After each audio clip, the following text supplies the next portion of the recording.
A finales del siglo XIX, en una época donde las mujeres estaban completamente alejadas de la vida profesional, donde lo que se esperaba de ellas era que criaran a sus hijos, que formaran una familia, Julia Morgan no solamente abre un camino para las mujeres profesionales del resto de la historia, sino que además revoluciona de manera increíble lo que es la industria de la construcción. Julia Morgan nace en 1872 en la ciudad de San Francisco, en Estados Unidos, en una familia bastante adinerada, muy relacionada, con muchos contactos, lo que le permite acceder a una muy buena educación. Es entonces cuando termina el bachillerato que se inscribe en la Universidad de Berkeley para estudiar ingeniería civil, una carrera dedicada especialmente para los hombres y una industria de la construcción dominada principalmente por los hombres. Todos pensaban que iba a ser solamente una etapa, que ella se iba a sacar esas ganas, esa curiosidad de estudiar y que eventualmente iba a formar esa familia y se iba a olvidar de la vida profesional. No pudo ser distinto para Julia. Enseguida que entra a la universidad, se fascina con la matemática, con la física, con la teoría de estructuras, con la ciencia de materiales. Tanto así que se destaca particularmente, siendo la cuarta mujer en la historia de la universidad en recibirse de ingeniera civil. Obviamente, la única dentro de su generación.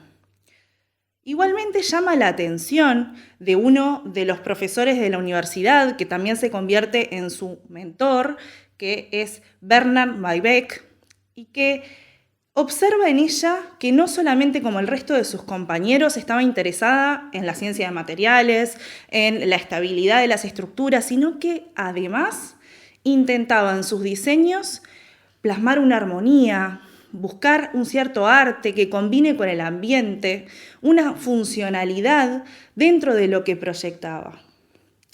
Es así donde le recomienda, una vez graduada, que continúe sus estudios de arquitectura. Pero la Universidad de Berkeley no ofrecía un programa de arquitectura en ese momento y le recomienda que viaje nada más y nada menos a la mejor escuela del momento de arquitectura, que estaba en París, en la Escuela de Bellas Artes. Imagínense para esa época, ¿no? Finales del siglo XIX, no era como ahora que uno puede aplicar por internet, averigua todo, coordina todo y viaja cuando tiene todo solucionado, sino que en ese momento había que viajar y después solucionar. Cruza medio mundo, sola, alejada de las influencias de su familia, de ese resguardo que le generaba la familia que tenía, los contactos que tenía, y se va sola a una cultura distinta, a un país diferente. Allí se enfrenta con que esa escuela que tan maravillosa parecía a la distancia, no iba a ser tan fácil de acceder. ¿Cuál era el primer impedimento? Que existía una regla, no reconocida por escrito, pero sí de aplicación, de que las mujeres no podían entrar en la escuela de arquitectura. Segundo problema que tenía, que para poder igualmente, imaginemos que pudiese entrar, tenía que ser recomendada por algún profesional arquitecto reconocido del lugar. Problema 3, había una prueba de ingreso extremadamente difícil que sortear. Es entonces donde ella se pone manos a la obra, no se iba a rendir habiendo viajado y habiéndose mudado hasta Europa. Y se pone en contacto con una sociedad de mujeres activistas que justamente estaban trabajando para poder sortear esas dificultades que tenían las mujeres que querían acceder a estudios universitarios. Es a través de ellas que logra acceder por lo menos a un programa de verano de arquitectura, que no era la carrera, pero por lo menos podía irse relacionando. Y esto también le permitió sortear el segundo problema que les comentaba, porque en ese propio programa llama la atención de un arquitecto de la zona, que se llama François Chemis. Ese arquitecto, que ve en ella gran potencial, después de ese programa de verano la invita a formar parte de su estudio. Imagínense lo arriesgado que fue también esta persona, que no le importó el que dirán y la invitó a un ambiente masculino, un ambiente de la construcción, donde ella, por supuesto, no se sentía del todo parte, pero sí era un paso más para alcanzar su sueño. A partir de esto empieza a destacar, sus diseños empiezan a destacar, empieza a tener notas en la prensa, o sea, ya se empezaba a hablar un poco de ella. Y así es que a través de la recomendación de este arquitecto es que logra finalmente que la dejen dar esa prueba, esa tercera parte, que es el tercer impedimento que yo les comentaba, que era pasar esa prueba de ingreso, que parece que no era nada sencillo. Es más, ella ya venía con su título de ingeniera civil y tuvo que rendir esa prueba 3 veces para lograr aprobarla. Es ahí cuando finalmente logra entrar en la Escuela de Bellas Artes, en la Facultad de Arquitectura. Obviamente destaca por sobre sus compañeros y obtiene su título de arquitecta. No era su intención quedarse en Europa, sino más bien volver a su tierra natal. Pero esta etapa de su vida, además de enseñarle una gran perseverancia, también la logra empapar de lo que es la arquitectura europea, heredera de esa cultura grecorromana. Se dice que ella andaba por París siempre con una libreta, dibujando e inspirándose de esas estructuras maravillosas que veía. Y esto después lo vamos a ver muy claramente en su obra. En el año 1902, ya con su título de ingeniera y su título de arquitecta, vuelve a los Estados Unidos. Ahí abre un pequeño estudio, pero obviamente no tenía una gran cantidad de clientes, sino que también tiene que trabajar con otros profesionales. Pero es en 1904 que se le da una oportunidad muy especial. Se le encarga el diseño de un campanario, una estructura que es bastante esbelta, es bastante alta, tiene como 5 o 6 pisos, que iba a albergar simplemente campanas para la Universidad de Mills. Bueno, frente a este reto, ella no se contenta simplemente con hacerlo, simplemente con diseñar una estructura estándar, sino que nuevamente decide ir un paso más. Y ese paso más esta vez va a ser utilizar un material de vanguardia, un material diferente, que nadie usaba en la costa oeste de los Estados Unidos. Es el conocido para nosotros hormigón armado, pero en esa época no era de utilidad como hoy en día, donde la mayoría de nuestros edificios, de nuestras casas, están hechas de este material que combina el hormigón y el acero. Entonces, nuevamente, imagínense en un mundo, en un ámbito profesional que ya era criticada por ser mujer, además estaba experimentando con nuevos materiales. Logra construir este campanil, le llaman así, es el campanil de Julia Morgan, y bueno, queda por ese lado, muy criticado, pero todo sale bien, y es recién 2 años después, en 1906, que uno de los mayores terremotos que tiene históricamente la costa de California ataca la zona. La mayoría de los edificios que otros profesionales se jactaban de haber hecho y que estaba todo como muy, muy lindo y muy fantástico, se destruyen. El campanil de Julia no solamente sobrevive, sino que sin ninguna fisura. Algo que maravilla, porque en ese momento no existía que frente a ese terremoto no hubiese estructura que fuera afectada.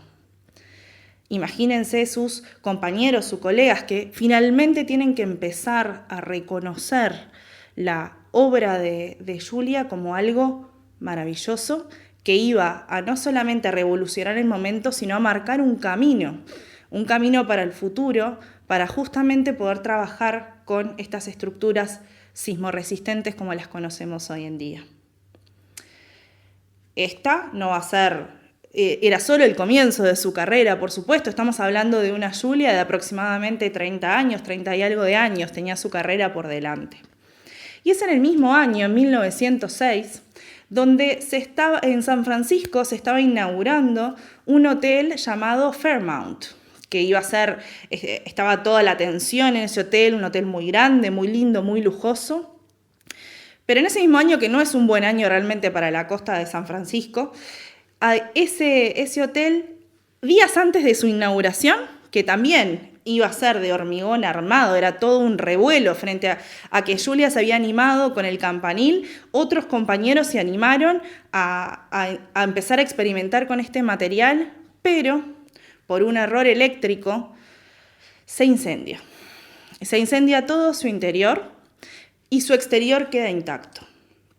¿Qué pasa con este material? Y con el desconocimiento que tenían sus compañeros de este material es que dejaron muy poco recubrimiento al acero que contiene el hormigón armado. Entonces el calor, la temperatura del fuego penetró en el material y el hierro se empezó a derretir, generando que las columnas se pandearan, que los techos se bajaran. Un lío. Nadie quería agarrar la refacción de ese edificio, porque quizás de las cosas más difíciles que hay es arreglar un edificio en este estado, más todavía con este material que nadie sabía mucho cómo se comportaba.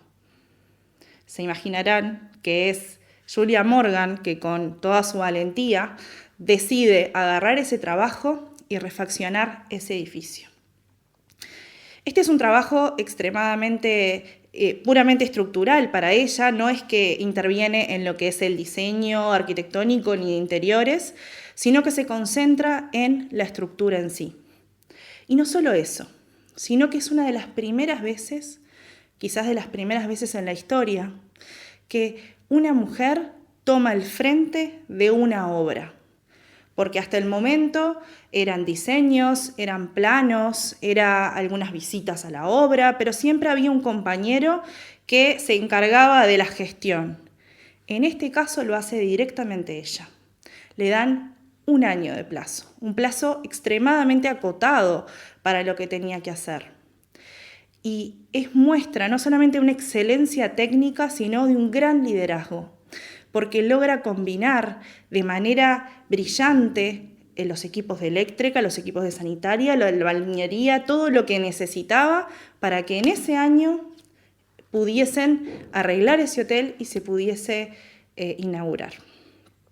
Por supuesto, se pueden imaginar que esto despega la carrera de Julia, ya dejaba de ser esa mujer que quería experimentar con esto de la construcción, sino se establece verdaderamente como una figura de renombre en ese rubro. Es quizás de los trabajos más conocidos y que vale la pena mirar y vale la pena observar la construcción del castillo de Hearst. Es este gran empresario que fue este señor Hearst, que siempre estuvo muy relacionado con su familia y siempre le apoyó muchísimo, le concede la realización de lo que sería su casa, que lejos va a ser de ser una simple casa como se la están imaginando, porque estamos hablando nada más ni nada menos de una propiedad de 8.361 metros cuadrados, con más de 58 habitaciones, 60 baños, 18 salones, 41 chimeneas, una piscina exterior, una piscina interior, y así podría seguir y seguir nombrando. Esta obra duró desde 1919 hasta 1947 y fue de los grandes desafíos que tuvo ella. En este caso, tanto el diseño de ingeniería como el diseño de arquitectura, como el diseño de interiores, todo estuvo a su cargo, a la dirección de obra, todo. Y el problema que ella iba teniendo, que fue su mayor dificultad, fue que no fue un diseño que lo cerró, lo construyó, lo hizo, listo. Sino que a medida, en todo este tiempo que les digo, iban cambiando los requerimientos y había que ir anexando más cosas diferentes, combinar diferentes estilos. Y es acá donde verdaderamente vemos ese aprendizaje que tuvo en Europa. Ese estilo grecorromano que yo les decía que había aprendido, lo lleva a este castillo. Y así que tenemos una piscina exterior con un diseño romano maravilloso, pero también una piscina interior que combina de una manera espectacular lo romano con lo oriental. Es algo pocas veces visto hasta en los siguientes años, hasta el día de hoy, que un arquitecto logre generar un ambiente que combine estos dos estilos de una manera tan, pero tan maravillosa. Podríamos seguir hablando de las más de 700 obras que realizó en su vida. Pero la realidad es que, más allá de su reconocimiento en su momento por sus compañeros, es recién en 2014 donde el Instituto de Arquitectos de Estados Unidos, recién ahí le concede la medalla de oro, que es el mayor reconocimiento que se puede dar a un arquitecto. 57 años después de su muerte, habiendo revolucionado lo que hoy conocemos como la ingeniería civil, porque ese trabajo que ella hace, ese animarse a experimentar con ese nuevo material, fundando las bases para que sea tanto sismorresistente como resistente a los incendios, es lo que nos permite hoy en día desarrollar todas nuestras estructuras. Mucho de ello se lo debemos a Julia. Quizás lo más importante no es recordar los datos biográficos de estas maravillosas mujeres que hemos traído esta noche, porque la realidad es que podríamos hablar de ellas tres como de tantos otros nombres más que me surgen a la mente, que han verdaderamente cambiado la historia. Pero más que acordarse de los datos, quizás lo más importante es rescatar aquellas virtudes que demostraron, que hicieron que verdaderamente haga un cambio y que eso puede ser una fuente de inspiración para nosotros. Esa perseverancia, esa valentía, ese buscar otro camino cuando las puertas se cierran. Quizás muchas veces a nosotros nos pasa que cuando las cosas a veces se nos complican y nos parece muy difícil, lo primero que queremos hacer es tirar todo por la ventana y decir, esto no es para mí. Pero cualquiera de ellas nos enseñan que si algo realmente vale la pena, es que hay que esforzarse. Y quizás hay que buscar ese camino, quizás hay que darle esa vuelta de rosca, esa perseverancia, encontrar la forma, encontrar la propia voluntad, encontrar esa confianza en sí mismo. Porque si hay algo que estas mujeres nos han enseñado es la importancia de creer en uno mismo. No de cualquier manera, siempre buscando ese esfuerzo, siempre buscando el formarse, el aprender de otros, pero sí esa confianza en sí misma. Y eso es algo que nos puede inspirar a diario para cada batalla que tengamos que pasar en nuestra vida. Les queremos agradecer particularmente a la UNESCO por su auspicio y su apoyo en esta y tantas de las actividades culturales que realizamos, y además al equipo técnico que está detrás de cámaras que permite la realización de estos y de los demás videos que tenemos en nuestro canal. Muchísimas gracias por acompañarnos y nos veremos en otra oportunidad.